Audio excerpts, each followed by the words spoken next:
اب میں دعوت خطاب دینے جا رہا ہوں۔ جناب علامہ میر آصف اکبر صاحب، آپ ناظم اعلیٰ نظام المدارس پاکستان ہیں۔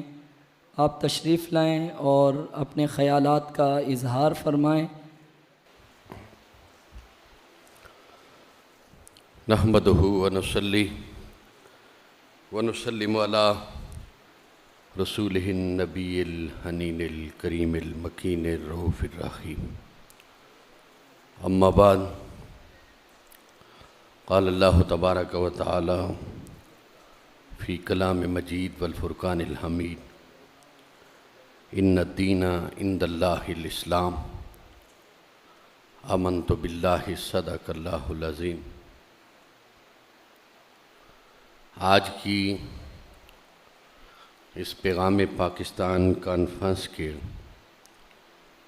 انعقاد پہ سب سے پہلے مجمع المدارس تعلیم الکتاب والحکمہ کے سربراہ حضرت علامہ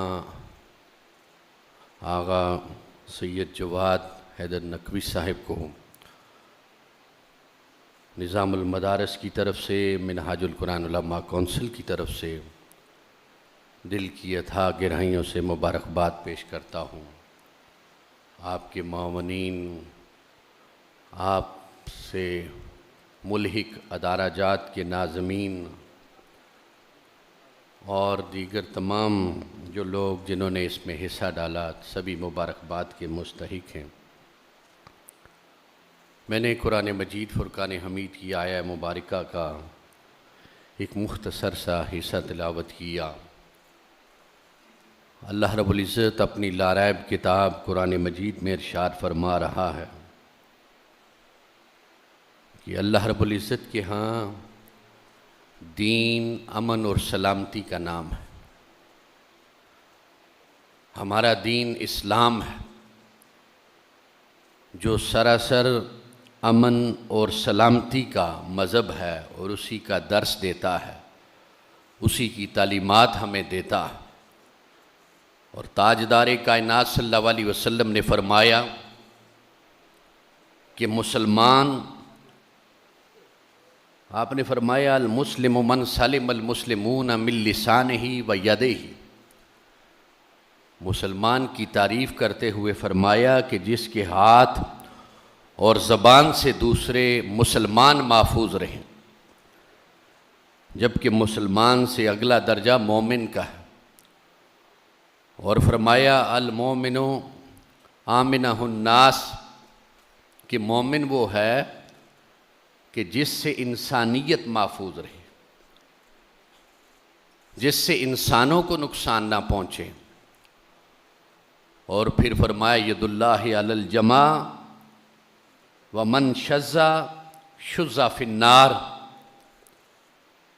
کہ جماعت کے ساتھ اللہ رب العزت کی مدد اور تائید حاصل ہوتی ہے، اور جو امت کے اتحاد سے جدا ہو جاتا ہے، جو تفرقہ پیدا کرتا ہے، جو تقسیم پیدا کرتا ہے، جو دوریوں کو فروغ دیتا ہے، اس کا ٹھکانہ جہنم ہے۔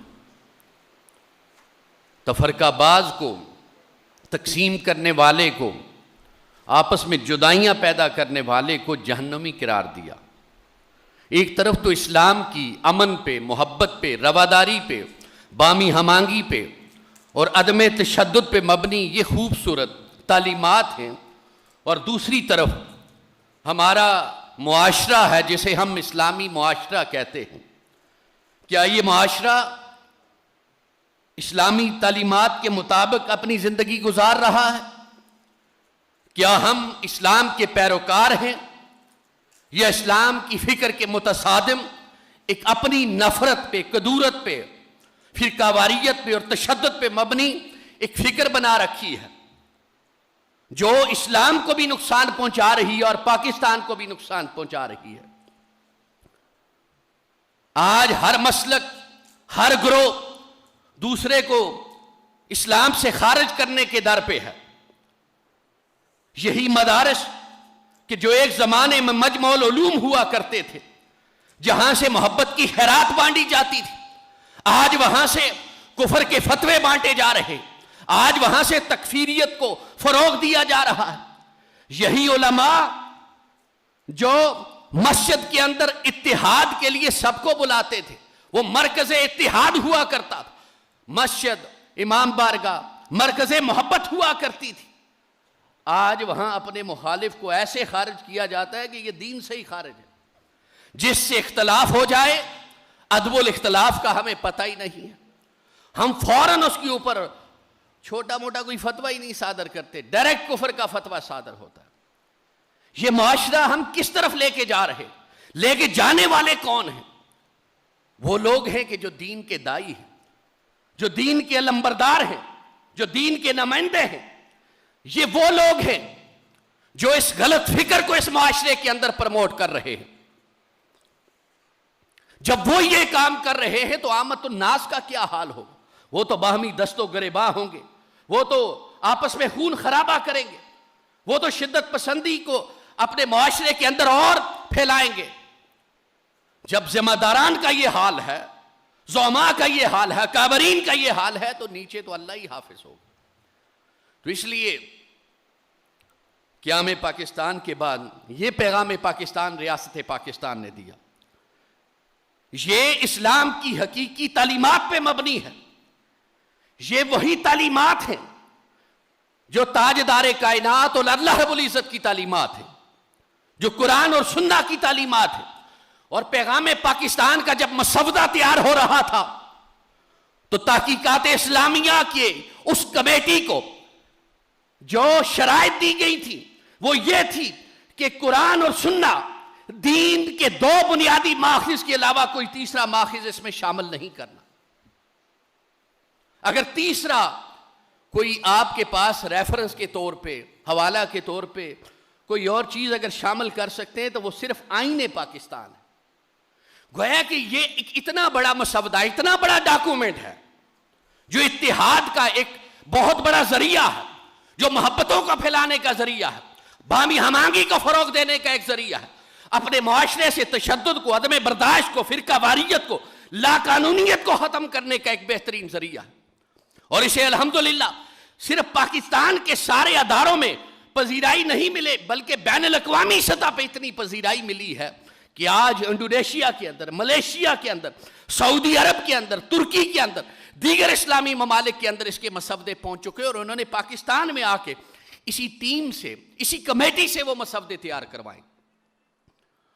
اور یہ پیغام پاکستان آج وفاقی دینی بورڈز کے ذریعے، ان علماء کے ذریعے، ابھی آپ کے سامنے سٹیج پہ جیسے مولانا سید عبدالخبیر آزاد صاحب تشریف فرما ہے، تو میں ابھی انہیں کہہ رہا تھا کہ آج سے سال 2 سال پہلے جب ہم نے پہلی دفعہ نام سنا تھا پیغام پاکستان کا، تو یہ وہ علماء تھے جو اس کی فکر کو عام کر رہے تھے، پیغام پاکستان کو متعارف کروا رہے تھے۔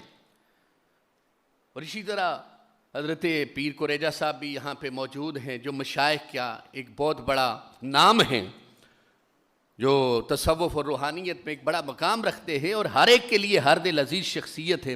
ڈاکٹر فرید احمد پراچا صاحب جو جماعت اسلامی کی نمائندگی کر رہے ہیں، جس نے ہمیشہ امن، محبت، رواداری اور اعتدال کا درس دیا ہے، اور ایسی یہ شخصیات جو امن، محبت، رواداری اور باہمی ہم آہنگی کا ایک بہترین نمونہ ہے اور ہمیشہ ان کا کردار رہا ہے، آج وہ بھی 23 مارچ یوم پاکستان کے موقع کے اوپر عروۃ الوثقیٰ کے پیغام پاکستان کے اس پروگرام میں موجود ہیں۔ گویا کہ ہم سب کا کنسنسس ہو چکا ہے، ہم سب اس بات پہ متفق ہو چکے ہیں کہ اس وقت ہم نے یکجا ہو کے، ہم نے متحد ہو کے اس فتنے اور لعنت کا خاتمہ کرنا ہے جو فرقہ واریت کی صورت میں، عدم برداشت کی صورت میں، لا قانونیت کی صورت میں اور تفرقے کی صورت میں ہمارے معاشرے کے اندر پھیل رہی ہے۔ اور یہی وہ فکر ہے کہ جس کو ختم کرنے کے لیے، جس کو روکنے کے لیے ہماری افواج پاکستان نے اپنی جانوں کے نذرانے پیش کی، وہ رد الفساد کو دیکھ لیے، وہ ضرب عضب کو دیکھ لیجیے، ہمارے ہزاروں افواج پاکستان کے جوانوں نے، لا انفورسمنٹ کے اداروں کے ذمہ داران نے، ہماری پولیس کے جوانوں نے اپنی جانوں کے نذرانے پیش کیے، تب جا کے ہمارے بچے محفوظ ہوئے، ہمارے کاروبار محفوظ ہوئے، ہمارے گھر محفوظ ہوئے، ہماری مسجدیں محفوظ ہوئی، ہماری امام بارگاہ محفوظ ہوئیں، اور ہمارے مختلف جو کلچرل سینٹر تھے، ہمارے پارکس محفوظ ہوئے. ہم کسی جگہ پہ بھی آزادانہ نہیں جا سکتے تھے. ہم صبح اپنے بچوں کو اس یقین کے ساتھ کبھی نہیں بھیج سکتے تھے کہ یہ خیریت سے واپس آئے گا یا نہیں. ایسی تشدد کی، عدم برداشت کی اور ایسی فرقہ واریت کی لعنت ہمارے ملک میں آ چکی تھی. لیکن قومی سلامتی کے اداروں کو ہم سلام پیش کرتے ہیں. انہوں نے بڑی جرأت مندی کے ساتھ اور استقامت کے ساتھ ان کے ساتھ وہ لڑے اور اپنی جانوں کے نذرانے پیش کیے. بالآخر اس تکفیریت کا، اس انتہا پسندی کا، اس طالبانائزیشن کا خاتمہ انہوں نے کر کے دکھایا. کہاں ہیں وہ جو اتنی بڑی قوت بنے ہوئے تھے، بڑے بڑے مجمعوں کے اندر لا الہ الا اللہ محمد رسول اللہ کا نعرہ لگا کے اپنے آپ کو بلاسٹ کرتے تھے اور بے گناہ لوگوں کا قتل عام کرتے تھے. کوئی ادارہ ان سے محفوظ نہیں تھا. لیکن ہم سلام پیش کرتے ہیں قومی سلامتی کے اداروں اور افواج پاکستان اور اپنی پولیس فورسز کو کہ جنہوں نے ان کا مقابلہ کیا. آج ان کا نام و نشان نہیں ہے. اسی طرح کچھ انتہا پسند قوتیں پچھلے عرصے میں ہمارے معاشرے میں فروغ پا رہی تھی، جو عدم برداشت کی فکر کو عام کر رہے تھے، اور وہ بھی انشاءاللہ کبھی آگے نہیں بڑھ سکتی. وہ جو آپس میں فرقہ واریت کو فروغ دے رہے تھے اور جو ان کا مخالف ہوتا تھا اسے دین سے خارج کرنے کی بات کرتے تھے، ایسے فرسودہ نعرے لگاتے تھے کہ جس سے تقسیم بڑھ رہی ہوتی تھی. ہم ان پہ اب بھی یقین رکھتے ہیں، اپنے اداروں پہ، اپنی افواج پہ، اپنی پولیس فورسز پہ، کہ انشاءاللہ ہم ان کے ساتھ ہیں، ان کے دست و بازو ہے. یہ دینی مدارس کے طلبہ، ان کے اساتذہ، ان کے معلمین، ان کی انتظامیہ، یہ علماء جو بڑے نامور علماء ہیں، جن کی خدمات ہیں، جن کے ہزاروں فالور ہیں، یہ مشائخ جن کے ہزاروں مریدین ہیں، عقیدت مند ہیں، وابستگان ہیں، یہ سارے کے سارے پیغام پاکستان کے اس پروگرام کے اندر یہ عہد کر رہے ہیں کہ پاکستان کی بقا کے لیے، پاکستان کی سلامتی کے لیے، پاکستان کے تحفظ کے لیے جو کام افواج پاکستان کر رہی ہیں، قومی سلامتی کے ادارے کر رہے ہیں، لا انفورسمنٹ کے ادارے کر رہے ہیں، پولیس فورسز کے ادارے کر رہے ہیں، اور مثبت فکر کے حامل افراد کر رہے ہیں، یہ سب ان کے دست و بازو ہیں. اور انشاءاللہ اس لعنت کو ختم کرنے میں ہر ایک کلیدی کردار ادا کرے گا. اور میں آخر پہ یہی کہوں گا کہ یہ جو اسلام کے متصادم فکر کو فروغ دے رہے ہیں، ہمارے اداروں نے بھی یقیناً اس کے اوپر سروے کیا، تحقیقات سامنے آئی ہیں. وہ کون لوگ ہیں؟ ان کے پیچھے پاکستان دشمن اور اسلام دشمن قوتیں. اسلام دنیا کے پاکستان دنیا کے نقشے پہ واحد اسلامی نظریاتی ریاست ہے. امریکہ کبھی نہیں چاہتا کہ پاکستان پھلے پھولے، پاکستان خوشحال ہو، پاکستان میں امن ہو. اسرائیل بھی کبھی نہیں چاہتا، ہندوستان بھی کبھی نہیں چاہتا. وہ ان لوگوں کو تیار کرتا ہے، وہ ان دہشت گردوں کو سپورٹ کرتا ہے، وہ ان انتہا پسندوں کو سپورٹ کرتا ہے کہ ملک میں عدم برداشت کو فروغ دو، ملک میں انتہا پسندی کو فروغ دو، لا قانونیت کو فروغ دو، تاکہ مسلمان کا گلا کاٹے. کافر کو یہاں پہ اپنے وسائل خرچ کرنے کی بھی ضرورت نہ پڑے. ایک دوسرے کے خلاف یہ گتھم گتا ہو، ایک دوسرے کے دشمن بڑھے، خود ایک دوسرے کو قتل عام کرے تاکہ وہ خوش ہوں اور پاکستان عدم استحکام کا شکار ہو. یہاں کوئی بزنس مین نہ آئے، دنیا کی انویسٹمنٹ نہ آئے اور اس میں انارکی اور فساد پیدا ہو. تو ہم سب نے پیغام پاکستان کے اس سلوگن کے نیچے یکجا ہو کے اس فکر کو ختم کرنا ہے. اسلام دشمن، پاکستان دشمن، ان طاقتوں کو جواب دینا ہے کہ اسلامیان پاکستان آج بھی زندہ ہیں اور فلسفہ اعتصام کے تحت وہ اپنے ملک کے حقیقی محافظ ہیں، اور انشاءاللہ غیر مسلم قوتوں کی ہر سازش کو ناکام کریں گے. اپنے محافظان پاکستان کے پیچھے ان کے دست و بازو بن کے کھڑے رہیں گے، اور انشاءاللہ اگر جان کا نذرانہ بھی پیش کرنا پڑا تو اس سے بھی دریغ نہیں کریں گے. وآخر دعوانا الحمدللہ.